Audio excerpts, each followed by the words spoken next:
Tonight's species is one of my favorite fish to eat. This fish by nature is curious and often swims right up to the boat. They also catch a lot of big ones in the Panhandle region, and they are brown with many nicknames. Tonight, we're talking about cobia on the Florida Insider Fishing Report.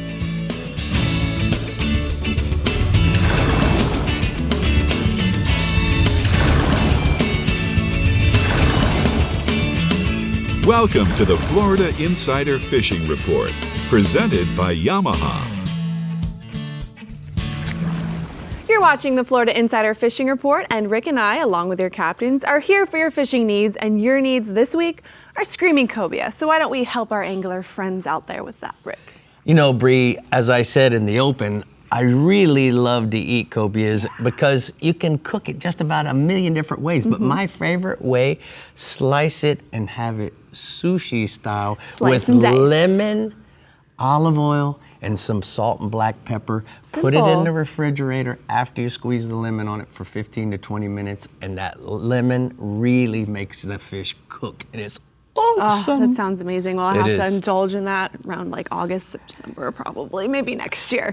All right, and I think Dave is going to have a lot to add to that over at the CCA Workbench, aren't you, Dave? Yeah, you know, cobias are a great fish to catch. They're super powerful and, you know, fun to catch and just super good to eat, just like he said. So. And you're going to help us catch them today, aren't you? Well, I'm going to to tell you some ways to do it. I don't know if it's going to help you out much. It'll help. You got to get out there and do it. All right, we're starting off the show in the GARMIN Panhandle region, where there have been some monsters brought aboard. So let's see what Captain Pat Deneen has to say about that. Hey, Pat. Hey, Brie, I tell you what, the Panhandle is known for the spring cobia run, and historically some really big cobias have been caught up here. The run typically starts late March, and the migration continues till about the end of April. The fish are swimming east to west along the outer bar, and then, you know, beyond the color change, sometimes, you know, a mile or more offshore. The best conditions are going to be a prevailing southeast wind with good sunshine, and this past week we've had some days that have been great for that, and some days, you know, like are a little bit rainy. But all in all, you want that sunshine and the southeast winds, and also a brightly colored jig are the lures of choice, and the bait of choice is going to be a live eel. But to catch them, you got to see them, so be sure to wear a quality pair of polarized sunglasses to see the fish. I prefer amber lenses, and those Bajío sunglasses make a fine glass for seeing them. Also, be sure to check out leatherback turtles, molas, and large rays. Cobia will often swim with them. The leatherback turtles, or we call them up here black turtles, Rick. You know, we got a name for everything different than that anywhere else. But Yes, they like those leatherbacks much more than the loggerhead turtles. Through the summer and into the fall, after the migration has ended, the resident cobia are caught over structure, typically while targeting other species like snapper or amberjack.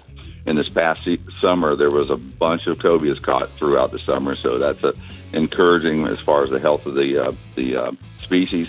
Panhandle cobia range from dinks to fish pushing 100-plus pounds, although there hadn't been a 100-pounder caught in a couple of years, but, you know, there's some good ones up here, that's for sure. And then staying offshore, the bait, like the cigar minnows and herrings, have arrived, and along with them are the king mackerels. Several have been caught off the Gulf side piers, along with plenty of Spanish mackerels. But if you want to target some kingfish, sabiki of a mess of minnows, you can usually catch them just outside the passes around the entrance buoys. Nose hook your live baits and slow troll them around the ski buoys or over nearshore artificial and natural hard bottom areas. The kingfishing should just continue to improve later into April and May. The kings are running 8 to 15 pounds. And then moving inshore, there's been plenty of redfish being caught throughout the Panhandle, both inside the bays and along the beaches. I spoke with Captain Sean Chalker of Bar Hopping Charters at Indian Pass, and he specifically mentioned how numerous the reds are. Big bull reds along the beaches of the Cape, inside the passes of the Apalachicola, and even up on the flats. A live bait on a slip sinker rig will catch them in the passes, while paddle-tailed soft plastics, gold spoons, and midwater swim baits are the ticket on the flats and along the beaches. Typically, you're going to find a few slot fish, mostly over slot fish, in the passes and on the beaches, while the slot fish and the short fish will be up on the bay flats and in the bayou. And there's a photo that John Watt sent in. He's from Shalimar with a really nice redfish he caught on a fly, sight fishing the beaches of Okaloosa County, just walking the beach, and they're right up on that first sandbar. And then finally inshore, the speckled trout fishing is starting to really heat up in the Panhandle. The trout have moved out of their winter homes or are moving out of their winter homes, and they're starting to get out on the flats. Right now, the best fishing is on the flats just outside of the bayous and canal mouths. Live bait will typically outfish lures, 3 to 4 inch pogies preferred this time of year, as well as live shrimp. If you have the pogies, live chum with them, and then free line a hook bait, either nose hooking them or hooking them just behind the dorsal fin or right behind the anal vent. Live shrimp are typically best fished a couple feet under a popping cork.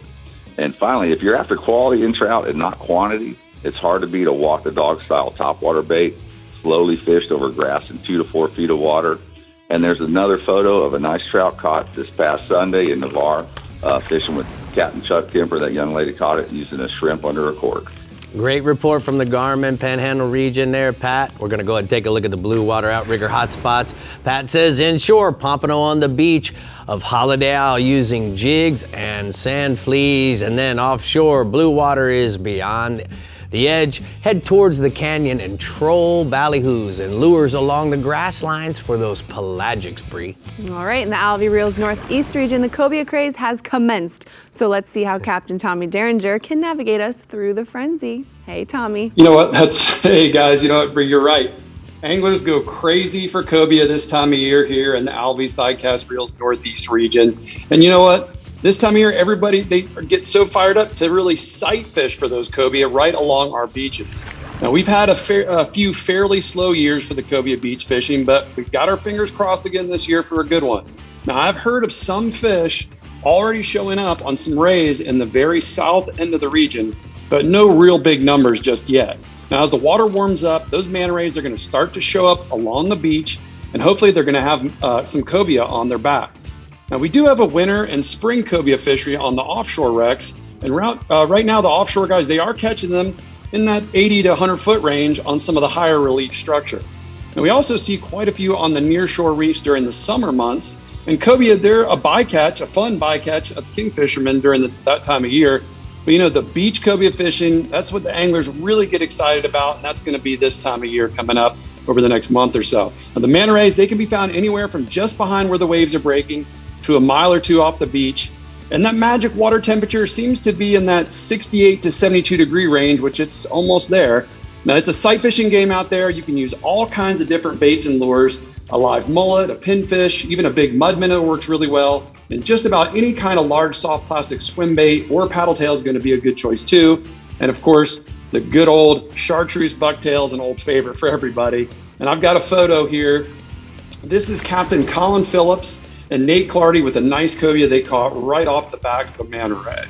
Cool. Now, staying offshore, you know, over the next few weeks, the mahi, they should start to show in big numbers here in the Northeast region. If you're heading offshore, you should start looking for a good tide change with some stacked up weeds or any kind of other debris, anywhere from the ledge on out to even 1,500 feet. Now, as we get later into the spring, the dolphin are going to move inside the ledge and even near shore along some of the wrecks and reefs, but right now they're probably going to be out just a little bit deeper. Now, a typical rig for those guys is going to be a ballyhoo with a 7/0 hook and 80 to 100 pound fluorocarbon, along with the 1/8 to a 1/2 ounce chin weight.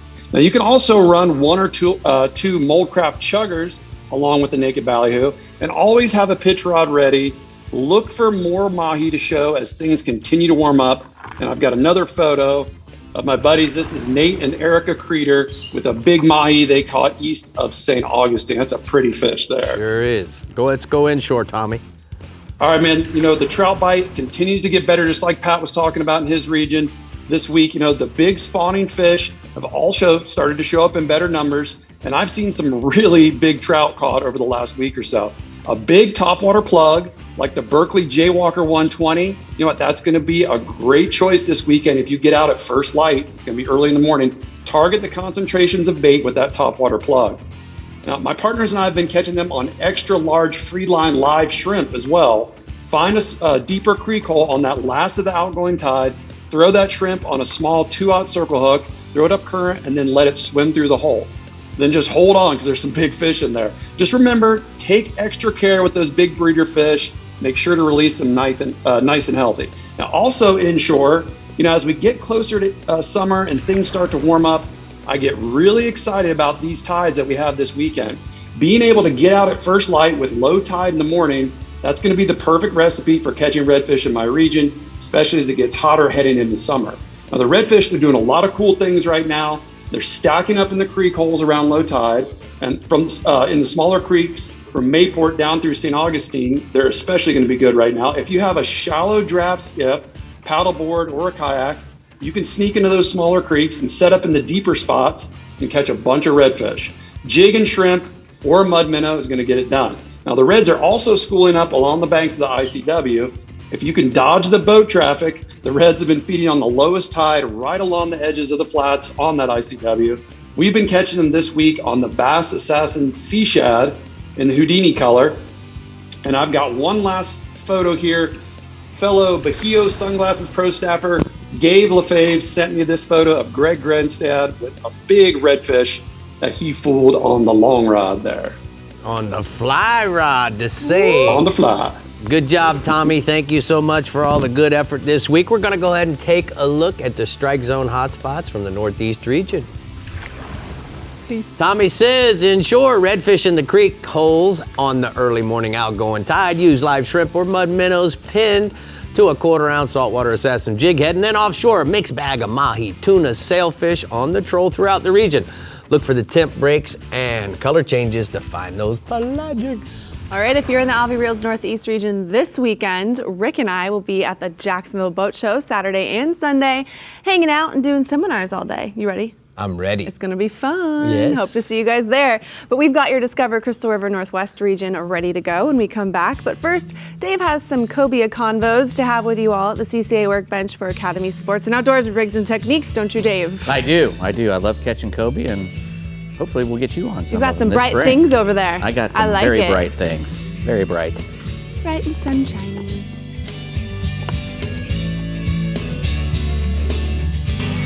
The Florida Insider Fishing Report is brought to you by Yamaha. Reliability starts here. Contender Boats, always in the game. Fenwick. SiriusXM Marine. Weather, fishing mapping, entertainment. Penn. Let the battle begin. Stiffy. Innovators in shallow water performance. And Daiquiri Deck. Sarasota's favorite place to meet. Reliability. Yamaha is known for it.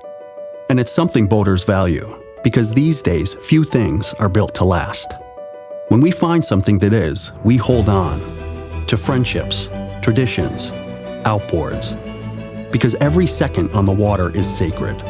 If you count on having this time, you need an outboard you can count on to power it. That's why boaters choose Yamaha for the long run, for life.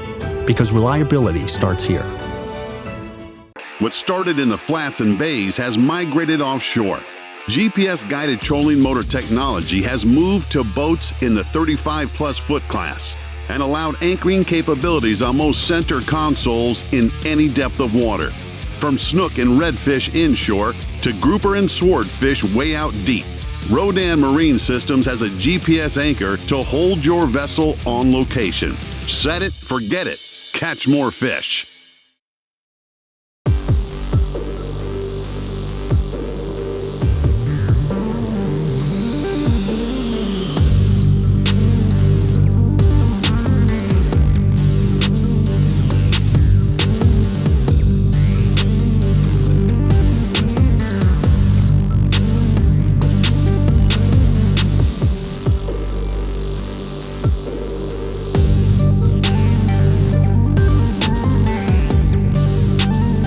Every year, Noble Air Charter flies over 20,000 outdoorsmen and families just like you economically to over 300 Bahamian and Florida destinations. Noble Air Charter makes a substantial investment improving booking and aircraft route planning to create the most affordable and economical flight possible. And tomorrow, Noble Air's team will rise to the challenge to raise the bar yet again.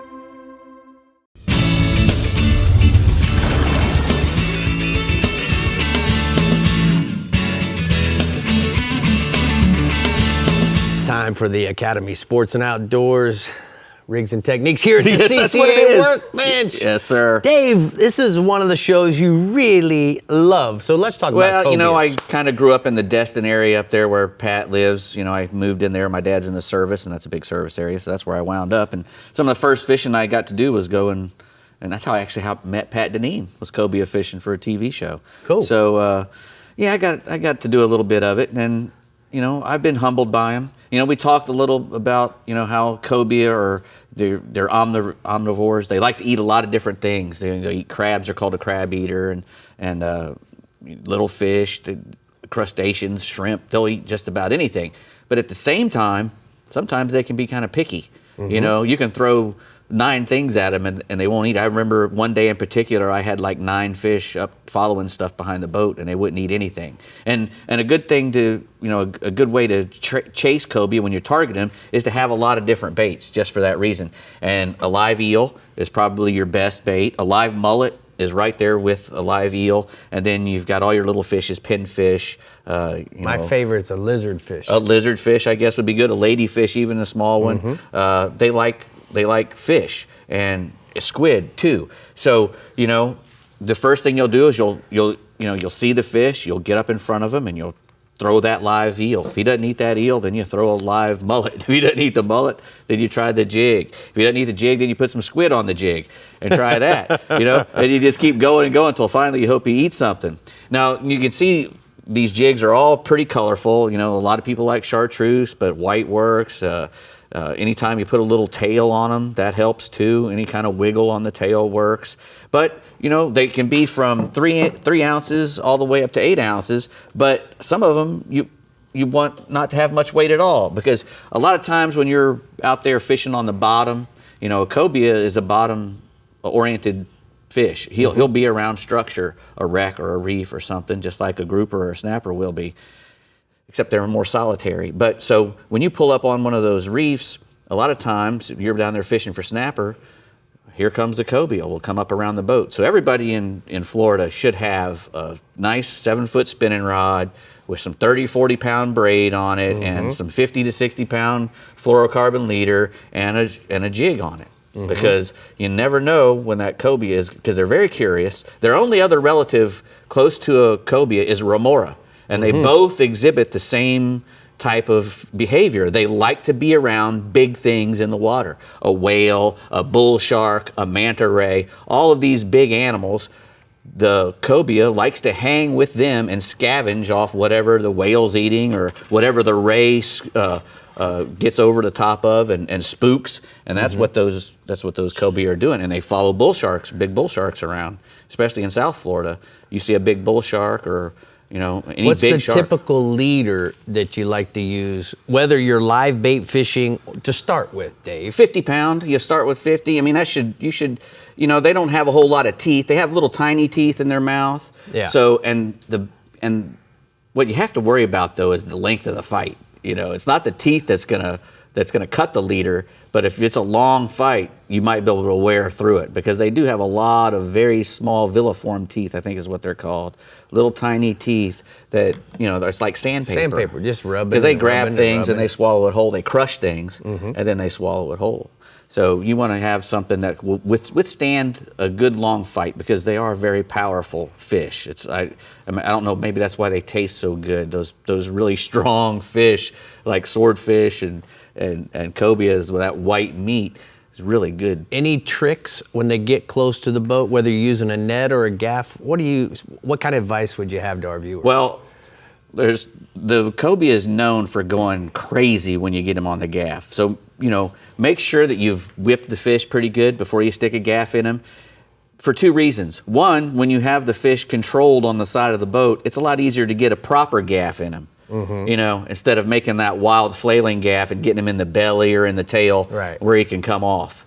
And they do that a lot. You know, they'll come off because they go crazy when you hit them with it. They're much like a dolphin fish. Right. They're one of the ones that can hurt you. And when they come off the gaff in the boat, you can just get away from it, because he will tear the back of the boat to pieces. Yeah. So I always make sure that I have a box that's open, and we know where that fish is going to go before the gaff even comes out. And then we tell everybody, the box is open. You know, because we don't want anybody falling in the box, and that happens quite a bit. Fall in the box and the cobia on top of you. I've done that. I've had a big dolphin do that with me one time. And it's no fun laying in the box with a big fish bouncing on your chest with hooks and stuff flying around everywhere. So what you want to do is you want to hit that fish, take him and put him straight away in the box and close the lid. And have somebody big sit on it, because he's going to go crazy. And you want him to be under control before you put a gaff in him. Is a cobia ever under control? Well, you know, if you take your time and don't get, you know, a lot of people just get in a big hurry because it's a cobia and we want to eat him. Yeah. Yes. But that's how they get lost. Never under control. There you go, Brie. Just like Captain Rick Murphy, never under control. All right, it's time to take a good look in the Discover Crystal River Northwest region and find those cobia. But no worries, your captain, Jeff Hageman, is here to help. So, Jeff, tell us where to go. Captain, cobia this time of year are mostly offshore. Reefs, wrecks, as Dave was just talking about, cruising the beaches and passes. We have a few left on the flats around channel markers, cans, and the shipping channel of Tampa Bay. You want to look for fish in the winter time is when we get our big concentration of them, is in the winter time. And you want to fish around the power plants. We got a couple in Tampa Bay. I know there's one up in Crystal River too, one in Anclote Key. And the warm water runoffs really attracts them. They like that warm water. The stingrays really like that warm water, and they'll get on the back of stingrays. And as far as baits go, live eels, it's hard to get here, so we use an artificial eel, 10-inch eel, either blackback or mossback. Works really good on a 3/4 ounce to an ounce jig head. Pinfish tail hooked under a cork is hard to beat, and you don't need to put a lot of line underneath that cork. Those fish are cruising right on top, a foot, 6 inches sometimes, and that pinfish beating that cork down, if it's tail hooked, will really attract those fish and pull them in. A little tip I use. Jumbo hook, tail hook shrimp is a great sight fishing bait, and either that or pinfish are my two favorite. And one thing Dave forgot to mention was when they go crazy in the boat, they got some spikes on the back of them, so you want to watch out for those spikes on their back. They can get pretty sharp and they can get pretty big when those fish get big. But I got a photo here of Lindsay with her first cobia while fishing with Florida Fishing Adventures out of Ozella. Fish. What else you got for us there, bub? Nice picture.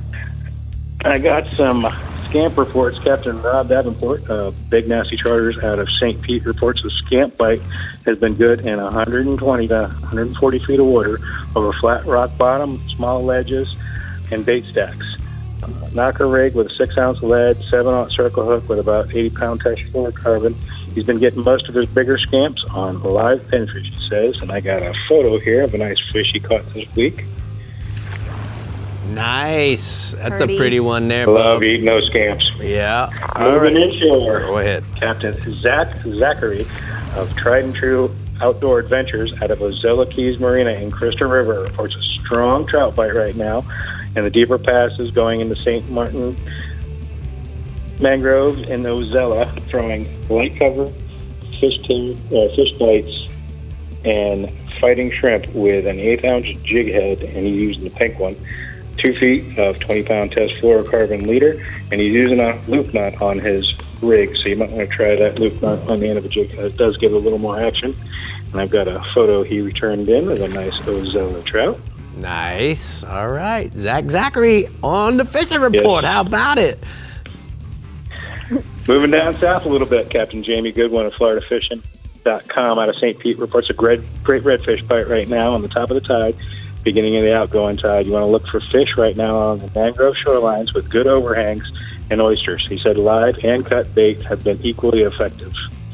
Moving up the coast, Captain Mario Costello of Tall Tales Charters out of the Plantation Inn in Crystal River reports a good redfish bite in his area too. The Mangrove Islands from the Keys of Crystal River down to Homosassa. He's working the Mangrove Islands with active mullet schools around points and around mangrove overlying branches. He's using both pinfish and live shrimp free line on a 4-aught circle hook in the middle of the incoming tide.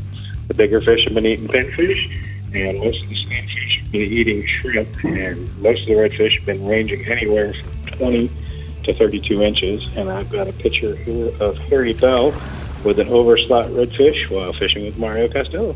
All right, bud, thank you so much. We're gonna go ahead and take a look at the Ozella Keys Marina hotspots from the Northwest region.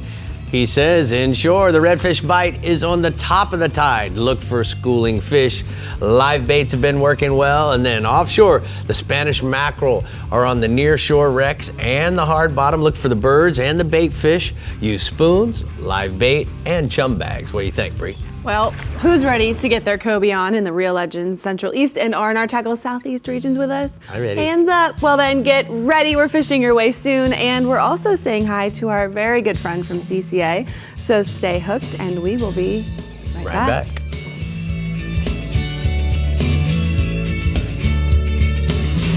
The Florida Insider Fishing Report is brought to you by Power Pole, Total Boat Control. Berkeley, your fish, our science. Bajío, fresh eyes for a rich life. Blue Water Outriggers, everything for your outdoor adventure. R&R Tackle, from our tackle box to yours. Florida Coast Equipment, Florida's largest Kubota dealer. Visit one of our 4 locations or online at floridacoasteq.com. And GARMIN, plot your paradise. An entirely new species of extreme predator is moving offshore. The Yamaha 5.6-liter V8 XTO offshore outboard. Extreme big block thrust and power in the industry's first direct injection 4-stroke. Quiet, efficient, powerful, and proven Yamaha reliability. More than an outboard, it's a fully integrated power system. The all-new Yamaha V8 XTO offshore.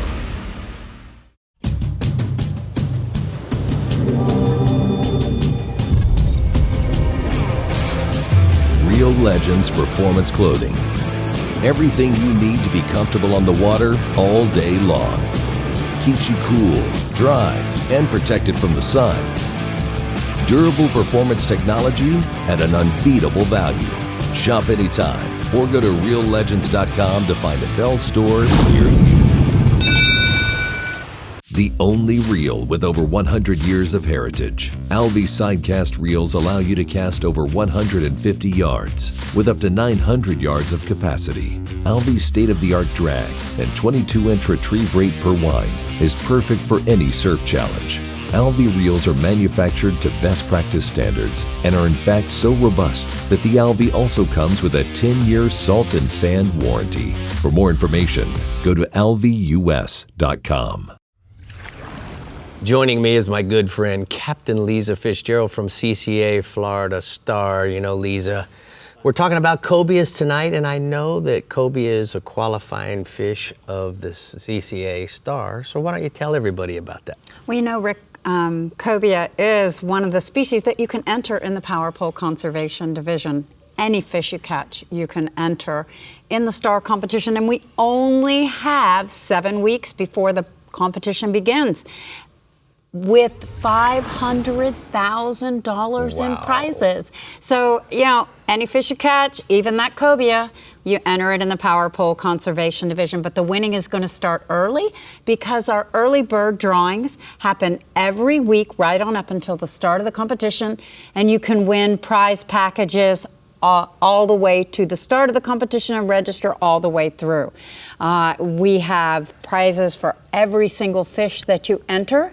And with cobia, you can catch as many as you want, 1 per division, and it's really a great opportunity to win new boats, Yamaha motors, scholarships, electronics, and so much more, but you got to be registered and a CCA member. So where do we go to get registered? You can go online at ccafloridastar.com and get yourself registered, or you can call us at 844-387-7847, and we will get you registered right over the phone. Now, we also have from Discover Crystal River, they wanted to be involved more this year in the Star Tournament. So why don't you tell our viewers about this great contest that we've created, and the beneficiary is certainly Star.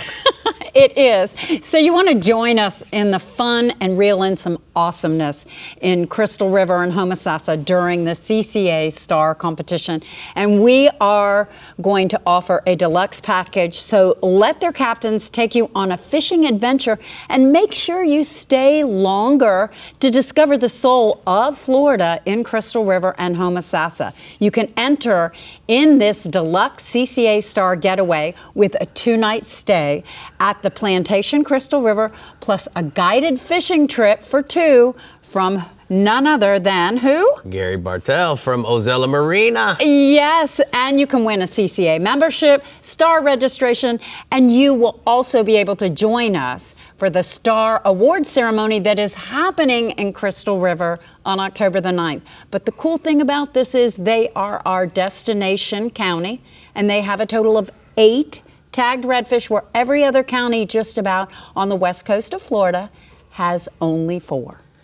So where do we go to enter? You go to the Florida Insider Fishing Report / contest. No, FloridaInsiderFishingReport.com /contest. You're right. That's why I got you here.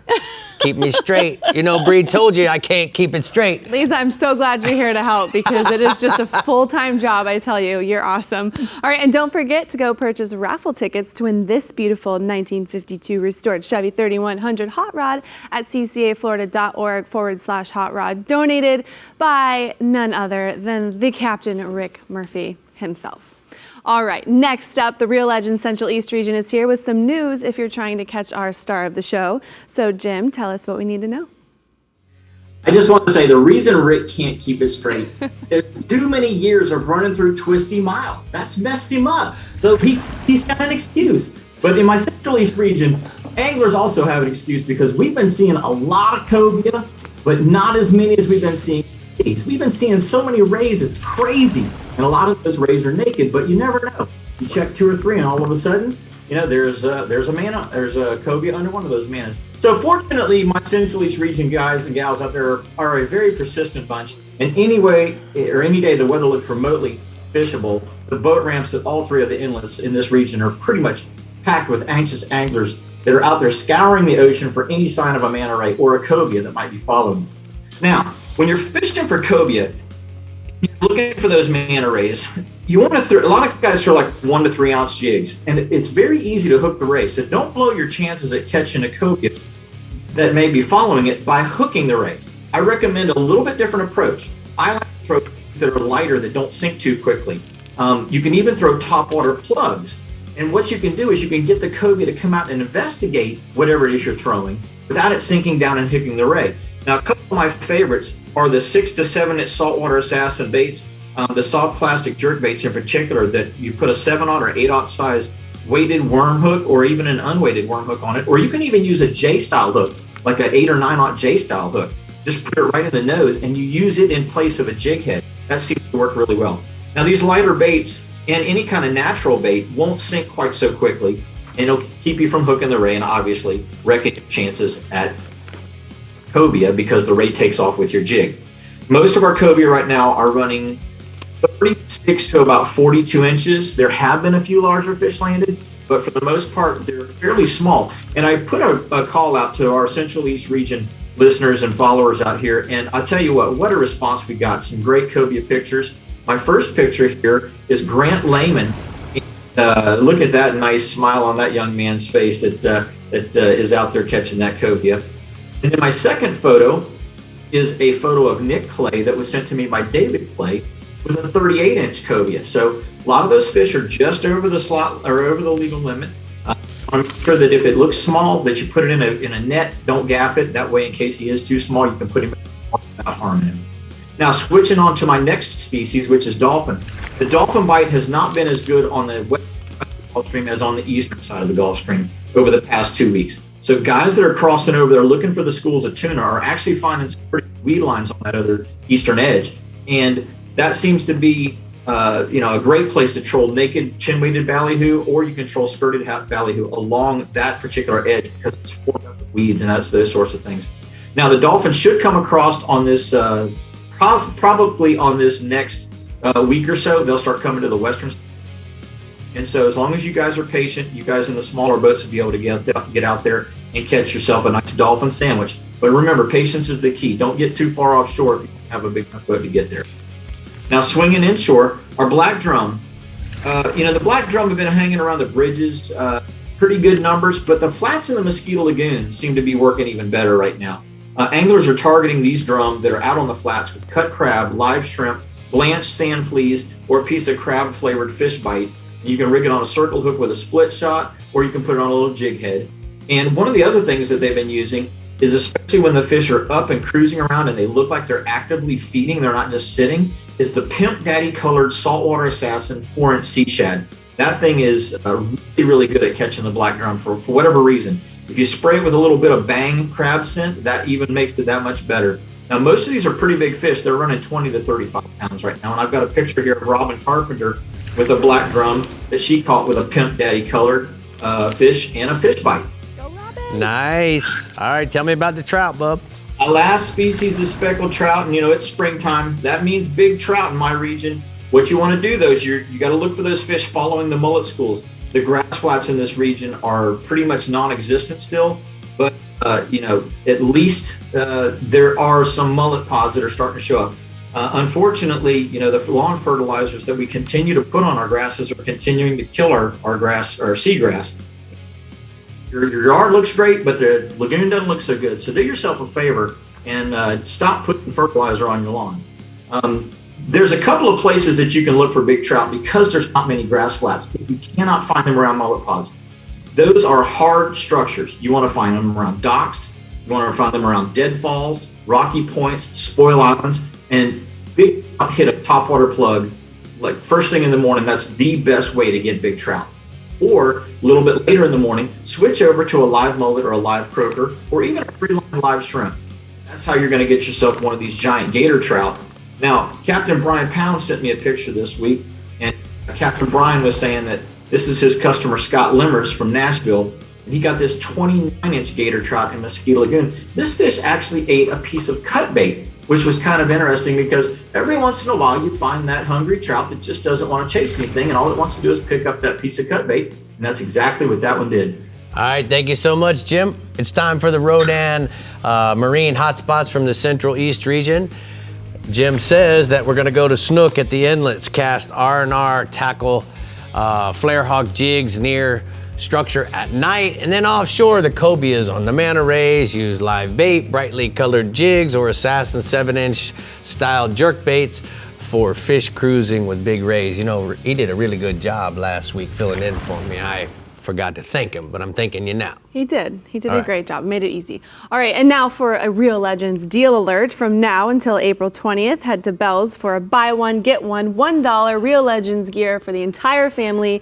Father's Day and Mother's Day is coming up, so there's your BOGO right there. And if anybody has any questions, just to go to reallegends.com. There you go. And you can check out all the cool styles they got. Like these two right here. That's it. All right, you might get lucky in the R&R Tackle Southeast region if cobia is what you're searching for. So Captain Jimbo, tell us what's going on. Hey, Brie. Hey, Rick. And hello, Dave. Cobia, they're rarely a fish that we target here in the Southeast region. Most of them are just incidental catch, just a matter of being in the right place at the right time.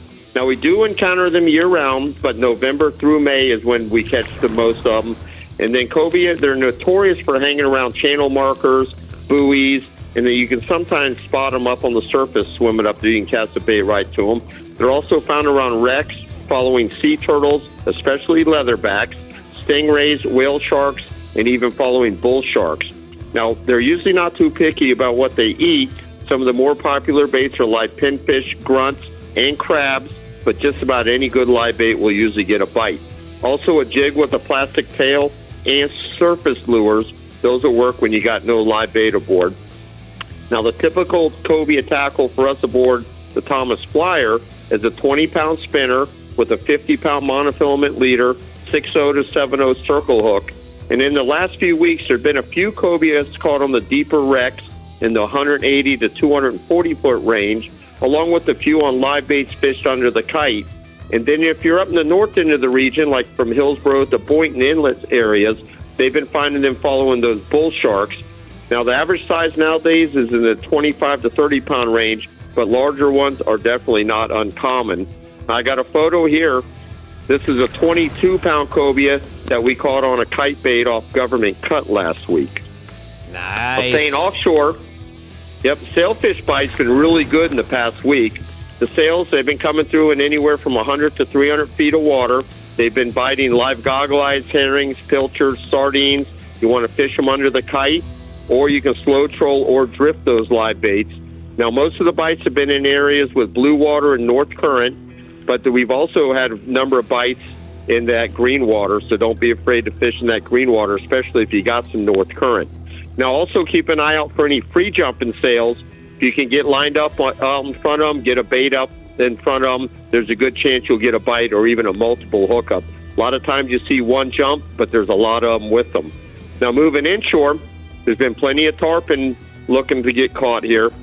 Now, all of the inlets in the region, they've been holding tarpon, as well as most of the bridges and lit docks of the ICW. Now, in the inlets, look for marks on your fish finder or for rolling fish near the inlet mouths and also along the adjacent beaches on both the north and south sides of those jetties. Both the incoming and outgoing tides have been good in the early mornings and the evenings. You want to drift a big live shrimp or a live crab on a 6.0 to 8.0 circle hook. Use 60 to 80 pound mono or fluoro leader. Then around the bridges and docks, look for those tarpon feeding along the shadow lines on the outgoing tide. Big shrimp, crab, or live mullet should work, or cast swimming plugs from the shadow lines on out. Now, some of these tarpons, especially in the inlets, have been up in that 100-pound range. And then we're also starting to see some nice sea trout showing up in South and North Biscayne Bay. It's been a while since we've seen them. In the South Bay, the best fishing has been on the grass flats on the western side of the bay, from Matheson Hammock south to Gables by the Sea, and then in the north end, from Venetian Causeway north to Hulliver Inlet on both the east and west sides of the bay.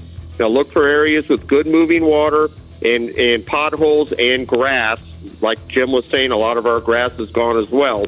And you want to fish in anywhere from 3 to 8 feet of water, and also keep an eye out for any signs of bait. Now, the best bites have been around on the higher stages of the tides, using 1/4 ounce Bass Assassin jig head and a 3 to 4 inch tail in any color.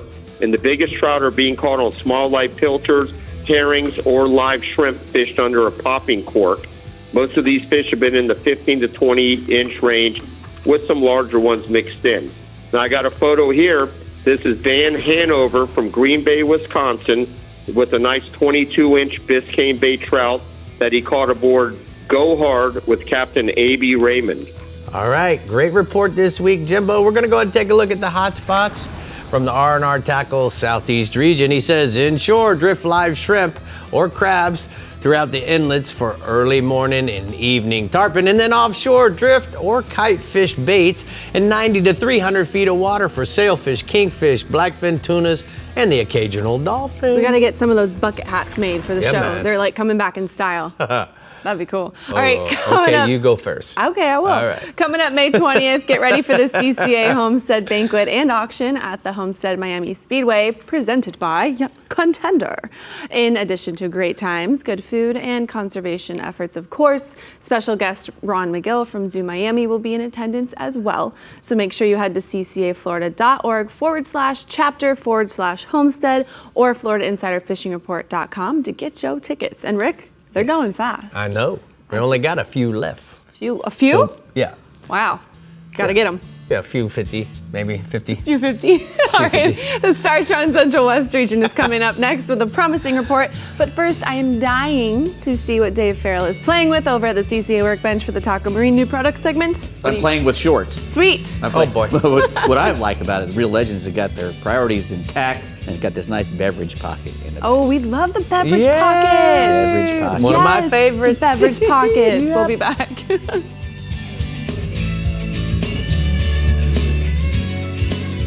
The Florida Insider Fishing Report is brought to you by Academy Sports and Outdoors. Have fun out there. Penn, let the battle begin. Alta Equipment Company, where uptime matters. Ameritrail, load, launch, relax. Rodan, Set it, forget it, catch more fish. Discover Crystal River, Florida. Bass Assassin and Saltwater Assassin. Best lures, period. And Maverick Boat Group, makers of premium boat brands Maverick, Hughes, Pathfinder, and Cobia. Yamaha's reputation for saltwater reliability is driven by the 4.2-liter V6 Offshore's 97% reliability and overall performance. Reimagined with new advantages like built-in digital electric steering for incredible responsiveness and exhaust rerouting for more powerful reverse thrust. The legacy of the reliable Yamaha 4.2-liter V6 continues, now more refined and capable than ever. Yamaha, reliability starts here.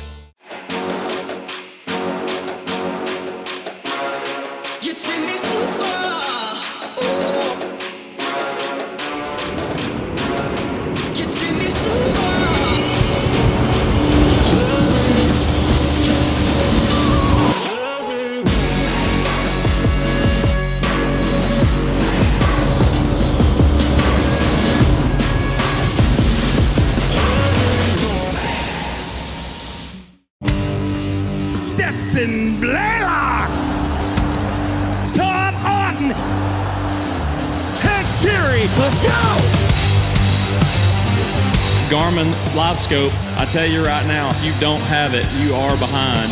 It's just wild. It's like a video game. If you do not have that GARMIN Live Scope, you are definitely missing out.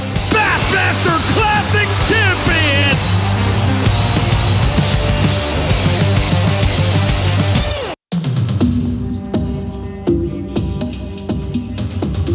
It's one of the most ancient forms of hide-and-seek known to man. And nobody knows how to play the fishing game better than the backcountry guides and offshore captains of the Florida Keys and Key West. Ready or not, here we come.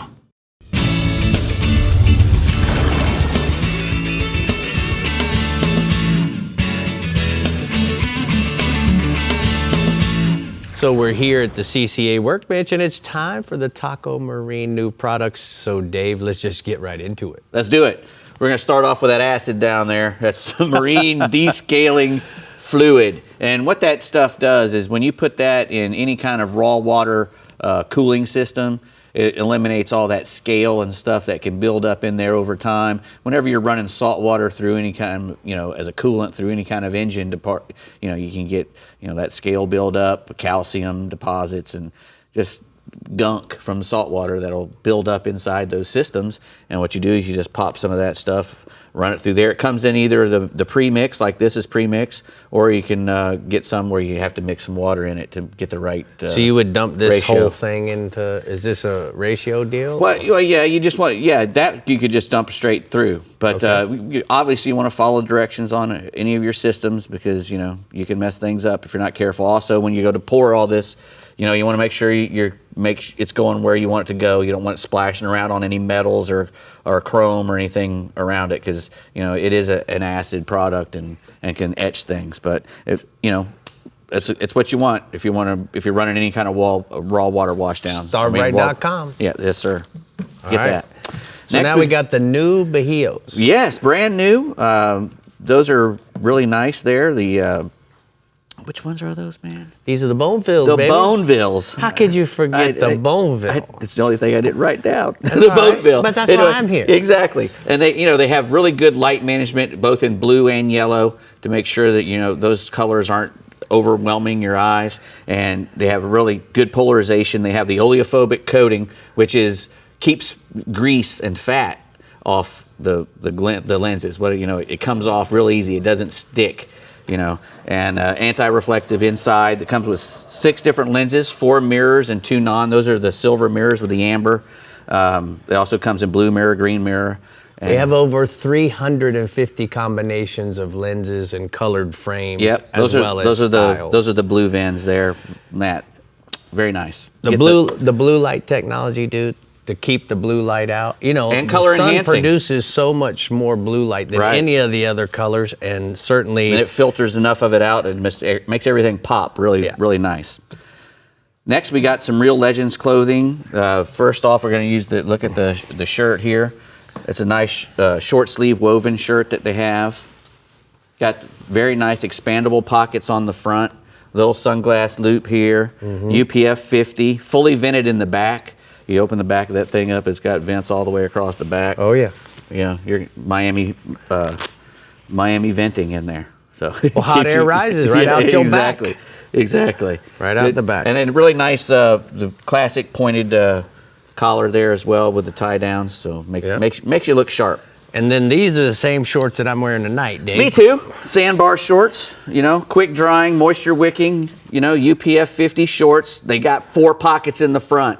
You know, you gotta love it. 2 big cargo pockets down on the bottom, and then you know what I love is I put my wallet in this pocket, and then I can have my phone in this one, and I'm a creature of habit. Then I turn around and put my keys in this side and my lip balm. There you go. In the right side. Yeah, you got it covered, and then you got the beverage pocket to put the beverage in. Oh, yeah.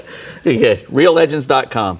You can go check those out. Yep, we're going quickly. Last but not least, we got some ALVEY fishing gloves. They're designed for, you know, sun protection, avoid cuts and abrasions, you know, and when you're using braid with heavy weights, you know, for casting and whatnot. It's got a lot of built-in padding there. UPF 50 with a stretch fit. It's 98% polyester and 10% spandex, and it's got that nice great white shark camo on there, so it looks really cool. I like it. And it keeps your fingers looking, you know, keep the fingertips They're nice. amazingly light. Yes.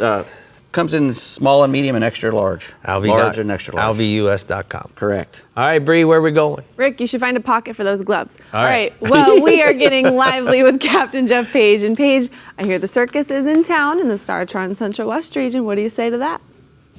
The circus is coming to town. It's coming to town. Got it. That would be, the circus would be you and Captain Rick are coming to the daiquiri deck on Anna Maria Island, and we're going to be there Thursday evening around 6 o'clock till whenever. We're going to have food, fun, and lots of prizes and giveaways. So please come out and see us. That's Thursday night, Anna Maria Island daiquiri deck. All right, now the cobia in our region, he's pretty much a creature that hangs on structure in the Gulf. Yes, once in a blue moon, we will have fish that go up and down our beaches on stingrays and on turtles and stuff that Jimmy named and Jimbo Thomas named. But for the most part, our cobia fishing consists of going out over wrecks, reefs, such hard bottom areas where you grouper and snapper fish, and putting your rodan down and hitting your anchor lock and just working that area. Sometimes they'll raise to the surface. Other times they'll follow a grouper up that you're bringing up off the bottom, but they are there. That's why it's a good idea while you're bottom fishing to have a flat line ready with a live bait. And I like using a big bucktail jig, like a 1 ounce or 1.5 ounces that I can cast a long way to the fish that he might be cruising, and I can reach him and just crank that jig in front of him and he's going to eat it. Spring and fall are your migratory fish, but we have cobia year-round on our wrecks and reefs, and the average size can be 25, 30 pounds up to 80 pounds. I've got a couple photos tonight. First one is of a big girl caught aboard the Full Send with Captain Jason Stock out of Anna Maria Island. And then my second picture is a smaller one, but still a decent cove, caught with Captain Dawson of Real Tight Fishing Charters of Siesta Key.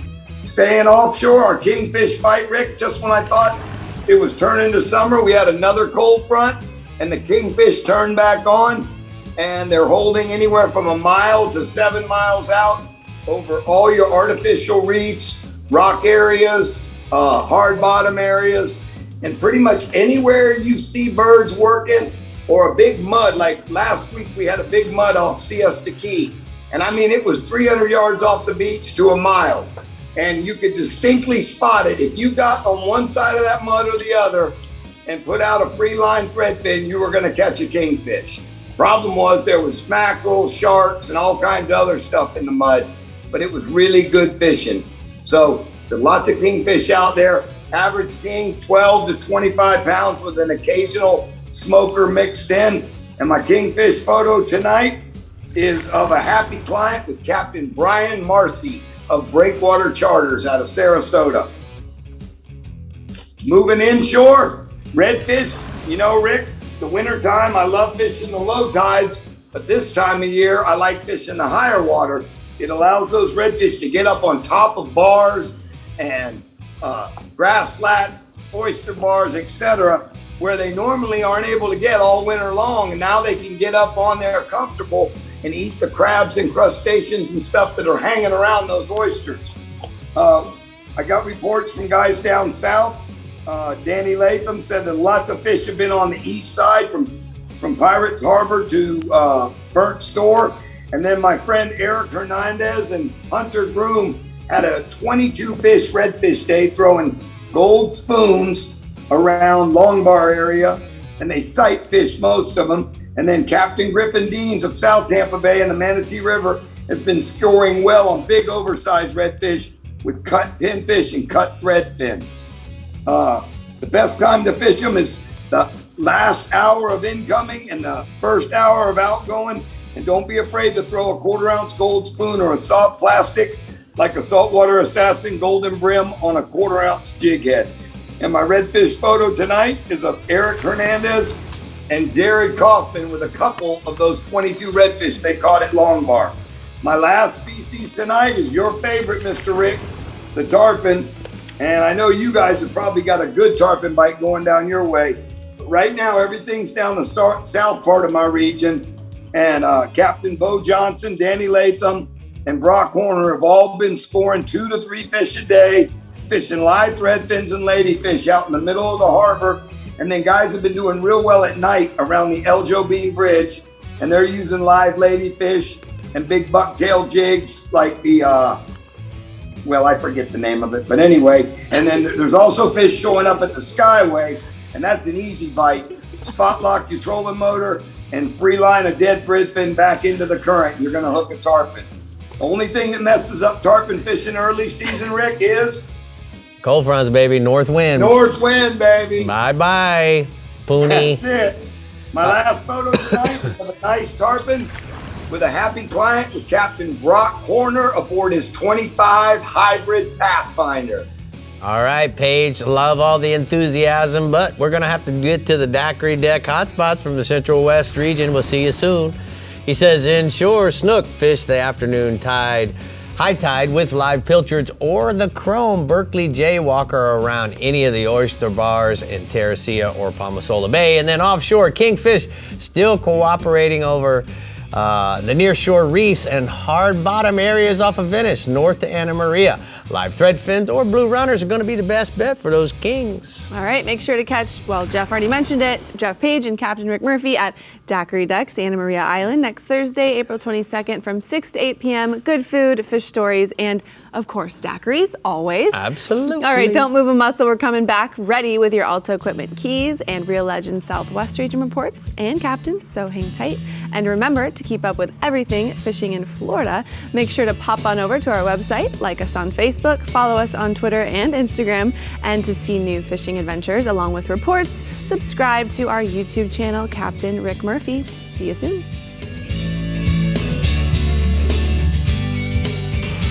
The Florida Insider Fishing Report is brought to you by STARTRON, cures and prevents ethanol fuel problems. ALVEY Reels, a better way to fish. Berkeley, your fish, our science. CCA Florida, the voice of recreational anglers for over 35 years. Diamond Fishing Products, our reputation is on the line. Murphy's Law Sport Fishing. Book your trip today at murphyslawsportfishing.com. And Strike Zone Fishing.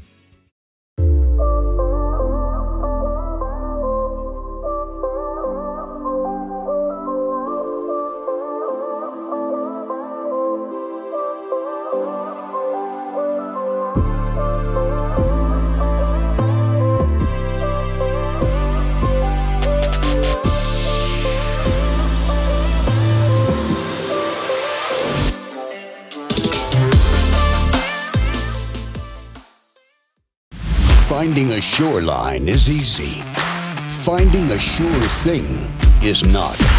For over 20 years, anglers from Kitty Hawk to California and every shore in between have come to know one thing: that nothing says no to fish bites. So just stop with the fishing and get busy with the catching. Ask for Fish Bites or Fish Bites Fight Club lures or visit fishbites.com. Come explore untouched Florida, where you'll step into holy sea cow and fish pristine waters where you'll reel in, whoa! Come discover Crystal River with exciting adventures and incredible surprises everywhere. From exhilarating river adventures to scalloping in the Gulf to delicious fish to fork cuisine, this is the place where you can relax into Just a short drive from Tampa and Orlando is the amazing Discover Crystal River, Florida. Learn more at discovercrystalriverfl.com. Service and reliability makes Alta Equipment the leader for all your construction equipment needs. With 7 locations across Florida and preferred brands like Volvo, Toro, TOC, Avant, and Roadtech, Alta has the equipment to get the job done. When I need equipment, I trust Alta. From agriculture to landscape to construction, Alta has you covered. For sales, rentals, service, and parts, see your local Alta Equipment dealer today or call them at 844-GO-TO-ALTA. All right, Captain Randy Tao is now on the line from the Alta Equipment Keys region, and he is ready with your report from Paradise. So let him have it, Randy. Hey, good evening, fish fans. You know, here in the Alta Construction Equipment region, we find cobias in the Atlantic, in the Bay, and in the Gulf of Mexico. And it's really unique in the Keys because we've got this particular species in a lot of places, but the way you go about fishing for them is pretty much the same. You're going to have a live crab, a live grunt, a pinfish, something like that, or some sort of little black eel they eat, and white bucktails, probably one of their favorite for artificials. Now, if you're on the ocean side in the Atlantic and you're going to look for a cobia, chances are you're going to find them on a stingray or something of that nature in shallow water, 30, 40 feet, where it's clear. You can spot them, and you'll see the cobias on top of the rays, and you can catch them that way. Another, probably more popular the last few years, is the bull sharks. We've got bull sharks in all of our yellowtail spots, a lot of the wrecks, and these bull sharks come up, and they have cobias on them. So you want to be ready, if that happens, to have a rod that you can throw, and a lot of times we catch our cobias that way. Now, if you're going to go to the Bay or you're going to go to the Gulf, any of the structure back there can have them. Certainly the better current faces around the moons are more favorable, where you got that water moving and these fish can move around. They could be in 10 feet of water, they could be in 30 feet of water. You just don't know. You've got to look. But the nice thing about the backcountry and the Gulf fishing, most times you'll pull up to a spot and they will be waiting for you. They'll be on the surface. So you want to be ready. You want to be on the lookout. And that's really key if you're ready when you see them. Not that they take off and you never see them again, but you want to get that first shot at them and catch a couple of fish before something happens, whether a big shark shows up or whatever you might have. I've got a photo of Chip Costantini from Orlando. He was fishing with me a month or so back, and this was his double header we caught. Nice. All right, what else you got for us offshore? You know, blackfin tuna this time of year is pretty popular around Alamorada, Marathon, and also down off of Key West. And we fish for them really completely different up here, where a lot of the blackfin tunas that we catch, we find on the offshore humps, we find off the edge of the reef. So there's areas up here where we're going to find them trolling birds and that sort of thing. And it's been pretty good lately, not very far offshore. Some of the guys that have been live baiting for sailfish have been finding some nice big blackfin tunas around the Alamorada area and also down toward Marathon. Now, Key West, one of my favorite things to do, get behind the shrimp boats, chum. You know, Rick, you've done that plenty of times, and it is really exciting in that shallow water where you can catch these fish on fly rods. Captain Chris Trossett with Real Fly Charters out of Key West, he's one of the best at doing that down there. And he told me the other day, I ran into him, and he was saying their blackfin tuna bite's very strong right now. Also, Captain Pablo Rodriguez, I was talking to him as well, and he's fishing out of his Contender Bay boat at a marathon, Slam Time Charters, and he told me that the blackfin tuna bite for him has been pretty good, and he's got this picture of his anglers with some nice tunas they caught off marathon. Nice. All right, let's go inshore, Pop. Permit. This time of year, a lot of the permits show up in big schools in the Atlantic, and it seems like they're just pretty consistent around a reef or a deeper wreck. And they're usually schooled up, quite a few in a school. You can't miss them when they're there. But conditions really need to favor success. Sunlight and hopefully rough or calm seas where you can look down into the water, because not always are they going to be up near the top. So you're going to want to be able to look down, see them flashing, see them swimming to know they're there, and throw that live crab in front of them, and you're surely to get a bite. And then also around the oceanside flats, certainly with the stronger tides and the higher tides, there's been some permits showing up with some tarpon as well. I've got a photo of Brett from Montana with his first permit he caught the other day. You got 30 seconds on the tarpon, Randy. Hurry. Tarpon bites good. All the bridges, live crabs at 7 Mile, live mullet up off Islamorada has been working really good. I've got a sunset tarpon picture with Dean from Atlanta with a live bait fish we caught here off Islamorada. Man, if that was 30 seconds, well, we will talk about that off camera. Good job, Bub. Thank you so much. We're going to go ahead and take a look at the hot spots inshore. Tarpon, Upper Keys, bridges, fish, live mullet, Lower Keys, channel, crabs. Try them. Have been working the best. And then try a Trocar 5.0 to 9.0 circle hook for either of those mullet or crabs. And then offshore dolphin, looking 400 feet of water for anything floating or maybe even a bird. Rick, you got me.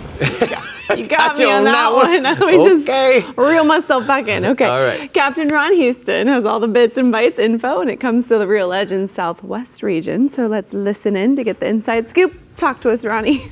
Hey, it's always a pleasure representing the Real Legends Southwest region. But let me tell you, the cobias, they can be caught throughout the whole region, both inshore and offshore, but we mainly target them on the offshore side. And I can tell you right now, from Wiggins Pass to Lossman's River, you want to target the wrecks, artificial reefs, and towers. Now, the fish are generally schooled up in these locations, but there's going to be those times when they're solo. You will also have to fish them either on top, or a lot of the times when they're not on top, you're going to have to fish towards the bottom.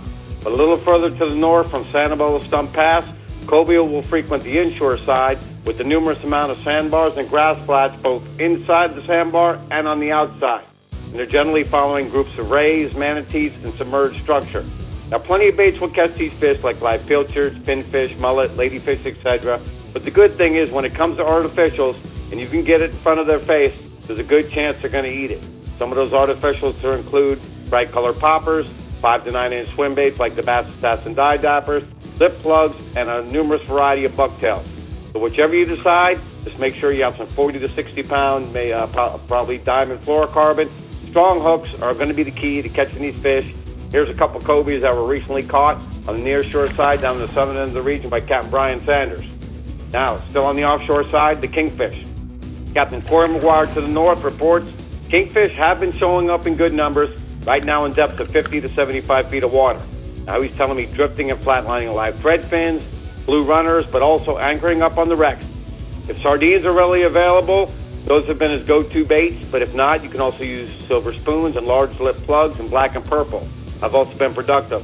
He also is telling me on the calmer days in those depths, he's seeing some sailfish on the calmer days. Plenty of groups of blackfin tuna have been in the mix in those areas. He also tells me if you're bottom fishing for grouper and you're anchored up on the bottom, always leave a flat line out for a chance to catch a sail, blackfin, or a king. And I got a picture of some blackfins just recently caught while working that method. Now, on the inshore side, the tarpon. Captain Joe Casara reports down to the south, fishing the passes from Indian Key towards Coon Key, using 4 to 6 inch paddle tails, cut baits on the bottom, and big pilchers. Strictly on incoming tides seem to be the best bite. But to the north, Captain Danny Latham reports fish are really showing up right now in Fort Myers Beach, Naps, and working their way up into Charlotte Harbor. Key baits have been live herring, big pilchards, live pinfish. Danny even says, even though the fish are showing up in numbers, get ahead of the fish and let them come to you. He says even if you can't catch the live bait, swim baits 4 to 6 inch, Something like the Bass Assassin Diodapper also been working well. I got a picture of a nice tarpon relief recently caught while fishing with Danny. And the last inshore species is going to be the redfish. Captain Corey McGuire to the north says red fishing has been good, with a few schools starting to show up in the Bull and Turtle Bay areas. Concentrate on the deeper shorelines. He strongly says the last of them coming and the beginning of the outgoing tide has been working. But Captain Danny Latham up there also telling me fish are making their way onto the flats and bars, especially on the east side of Alligator to Burn Store, holding good numbers of fish. Best baits have been live pilchards and pinfish with cut tails, as well as topwater walk the dogs, early morning and late afternoon with light winds. I got a couple of prime pictures of some schooling fish that showed up for Captain Corey, single fish that was caught with Danny, and I got to make a quick thanks goes out to Lisa, the CCA, and all who have been involved to help with the rebound in the last couple years of the Southwest region. So, Ronnie, I got a question for you. Tell me a little bit about some of the stuff that you've received from Penn as well as Fenwick and maybe some Abu Garcia. I know I sent you some bass rods. What do you think about those Power Lux, dude? Well, being that I only have 30 seconds, I'll tell you what. Bass rods I've just gotten recently, the Versatas, I'll tell you what, the sensitivity and the casting distance with those rods, with that new technology they've had, they've used them in some more expensive rods, but they're using them in sort of these working man rods, nice rods for $100. I'm really impressed with them. But then also the hijackers, doing a little tweaking, catching some nice fish, as well as the jaywalkers. You guys will hear about this all through the year, but so far in the off season and up to now, pretty impressed with some of the stuff, and it's all at a working man's price. Yeah, more to come. Appreciate you testing those rods for us, bud. We'll go ahead and get to the Caddy Can hotspots from the Southwest region. Captain Ron says inshore to Spanish mackerel, Sanibel to Stump Pass, inside and outside the passes, as well as Charlotte Harbor. Look for the bait and the birds. Then offshore, red grouper, Sanibel to Stump Pass, fishing hard bottom, 105 to 115 feet using cut baits like squid, herring, sardines, and Corey's favorite, which would be a bonito strip. Bonito strip. All right, so here's something a little fun and new, guys. Once a month, we are asking a Real Legends trivia question to be answered on the Real Legends Facebook page. The question will be posted at 11 a.m. Friday morning, and all you have to do is comment with the correct answer for your chance to win a $25 Bells gift card. So here's the question. How many feet in length can a cobia get? Question mark. I don't even know the answer to that. You don't? No. Well, that's good, because that's going to let somebody... You do? Don't say it, Dave. Don't say it. Don't Dave's over there in say the photo, just chilling. All right, make sure you answer that on Facebook. While you take a second to mull it over, we're taking a break, and then we're headed to the Fish Bites East region. We'll see you soon. I got that. Did you get it? Over. Thanks. Yeah. Thanks. Yeah. Here all season. Bye. The Florida Insider Fishing Report is brought to you by Yamaha. Reliability starts here.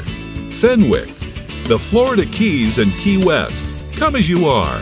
The IGFA, Fish for the World. Noble Air Charters, raising the bar yet again.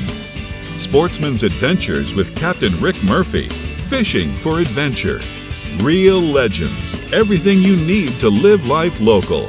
And Taco Marine, troll the edge.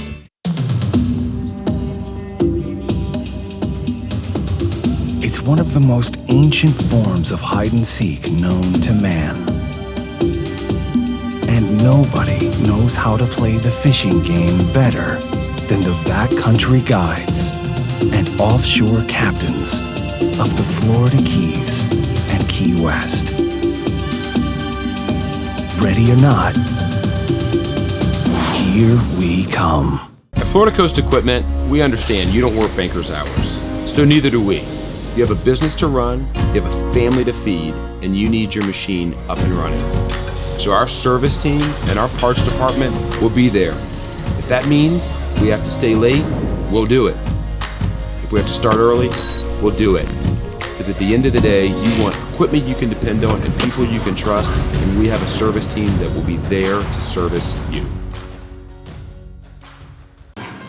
Remember the glory days of gasoline? It's just not made the same anymore. Kick your gas into gear with STARTRON. Pump up the performance in all of your engines. Cure the problems of ethanol with the power of enzymes. And maximize your mileage every time you drive. Kickstart your engines with STARTRON. I'm Captain Rick Murphy, and I'm a life member of CCA. Why am I so involved with CCA, you ask? Because I want our fisheries to be in better shape for my kids and their kids. CCA is working to ensure the future of recreational fisheries and the rights of recreational anglers. The future of fishing starts today with you. How do you want to leave things with your kids? If you're like me, you'll want to make the right choice and go to joinccaflorida.com right now. Today's Power Pole tip, we're talking about the Power Pole Micro. After being introduced a few years ago, the Power Pole Micro has taken off and has become popular on small skiffs like my Maverick Micro here and boats up to 1,500 pounds, also canoes, john boats, kayaks, and now more popular than ever on paddleboards. The cool thing about the Micro is that it's easily installed with 4 or 5 screws to the back deck of your boat or front of your boat. It can also be installed on the side of a john boat or canoe with a clamp-on accessory, and it comes with a 15-foot power cord which runs to the boat 12-volt battery, or like I have on this one, has a lithium-ion rechargeable battery that's good for 100 cycles up and down.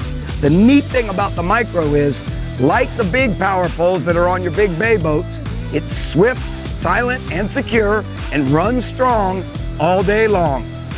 For more information on the Micro, go to powerpole.com, and that's today's Power Pole tip. So what do you think? Rick, you've just Power pole, baby. Power pole's got it going on. If they only knew what we talk about in the commercial breaks. You don't want to know. All right, well, we're a little late to the Cobia party in the FISHBITES East region, unless you're on the reefs and the wrecks. So tell us more, Holiday.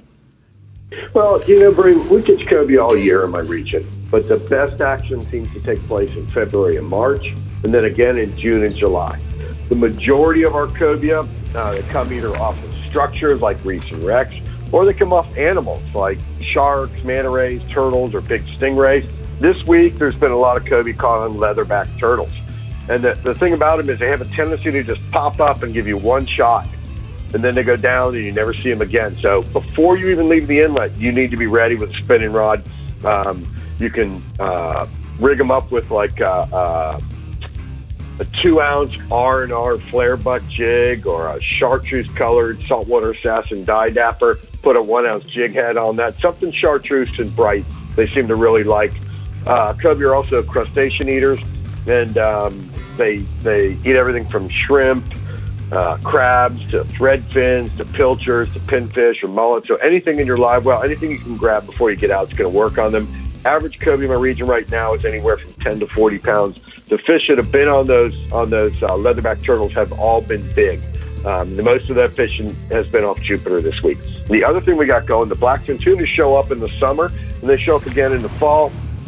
But the last couple of years, we've had this amazing blackfin tuna bite in April and May with the best action off southern Palm Beach County. But lately, the bite's been all the way up to Jensen Beach, with good fish showing along the 8 Mile Reef and also out on Push Putton Hill.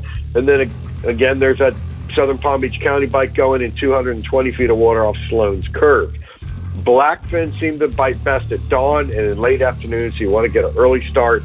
You can troll them up with a ballyhoo with a pink skirt, or you can just pull a silver or a pink or a blue and white Japanese feather.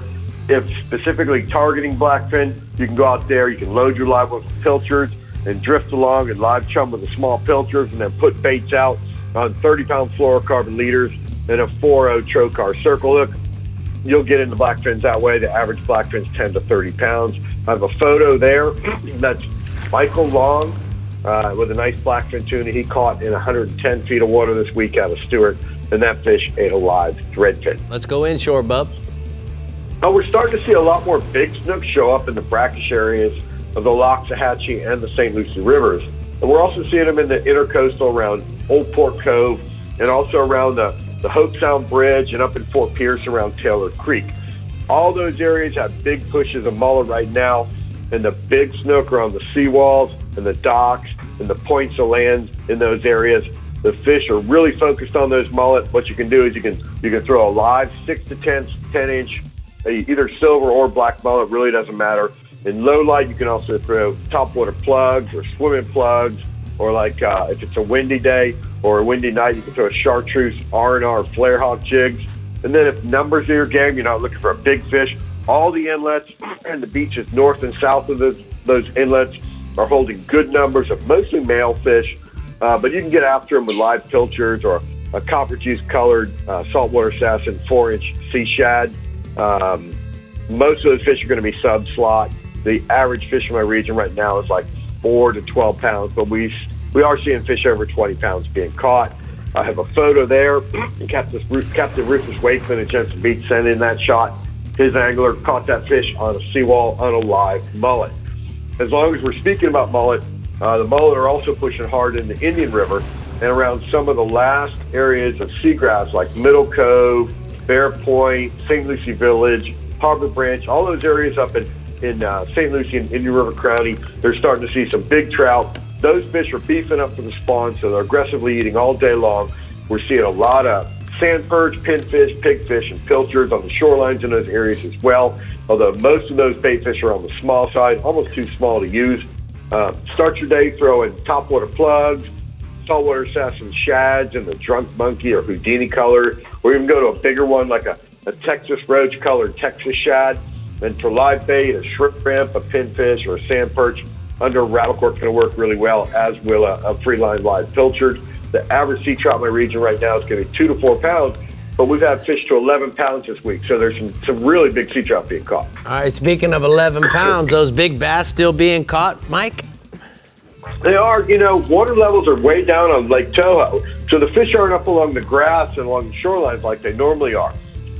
Most of the fish are pushed out into the middle of the lake. I was talking to Captain Steve Niemiller of BassOnline.com. He said everything for him has been offshore on Toho in 6 to 10 feet of water. You want to fish the edges of the hydrilla, and while you're fishing them, look for big holes in the hydrilla that you can pitch a shiner or a topwater plug or a Carolina rig, June bug colored little tapper. Once you find the fish, they're pretty stacked. You can stay right on that hole and don't have to move. Niemiller said he's going, to a larger hook on his shiners just to get the bait to swim down and get underneath that hydrilla. He's going through about 6 dozen baits in 3 hours, then just staying right in that same spot and throwing those lures. It's a 30 to 40 fish morning, a lot of 2, 3, 4, 5 pound fish, but fish up to 8 pounds right now in Toho. So, right now Toho's one of the hottest bass lakes in Florida, and that's probably the place to be. All right, thank you for the report, Bud. We're going to go ahead and take a look at the TNH Marine hotspots from the Fish Bites East region. Mike says Pompano at Hobe Sound Beach. Fish bite easy for sand fleas, live or frozen sand fleas with fish bite clam strip is going to catch those pompanos. And then offshore, kingfish, 85 to 110 feet of water off of Jupiter. Sardines, goggle eyes, and blue runners on an R&R wire stinger rig for those big kingfish, Brie. All right, well, the cobia craze is just about ended, but we'll be here getting ready to bring you your next week's species, which you'll have to wait for when we come back. What do you think it is, Rick? Do you know what it is? You don't want to give it up? Of course. Enjoy the water and your single-engine boat even more with the incredible control of Helmmaster EX. This award-winning system features the first single-engine joystick with digital electric steering and new autopilot capability. Helmmaster EX packs the power of world-class control and automation that is changing the single and multi-engine boating experience forever. See Helmmaster EX in action at a Yamaha outboard dealer or visit YamahaOutboards.com. We are for those who know that opportunity is nothing without preparation. Those who know that the right gear can make or break a day. Born out of a need for reliability, tested and proven on the Miss Brit Charter fleet. From terminal tackle to all your live bait needs, whether you're fishing for fun or looking to win a tournament, R&R Tackle has what you need to stay ready.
All right, next week we're talking. Dave, what are we talking? Grouper. Grouper. So make sure you tune into that one. Yep.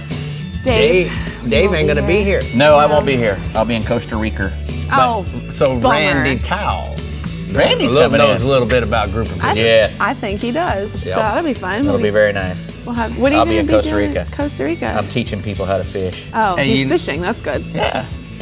What? You and Dave. We're twinning today. You and Dave are this twinning. way? It's the battle of the bellies. I think I'm winning by far. Thanks for right? tuning in, guys. We will see you next week. Look, like a grape. Big day.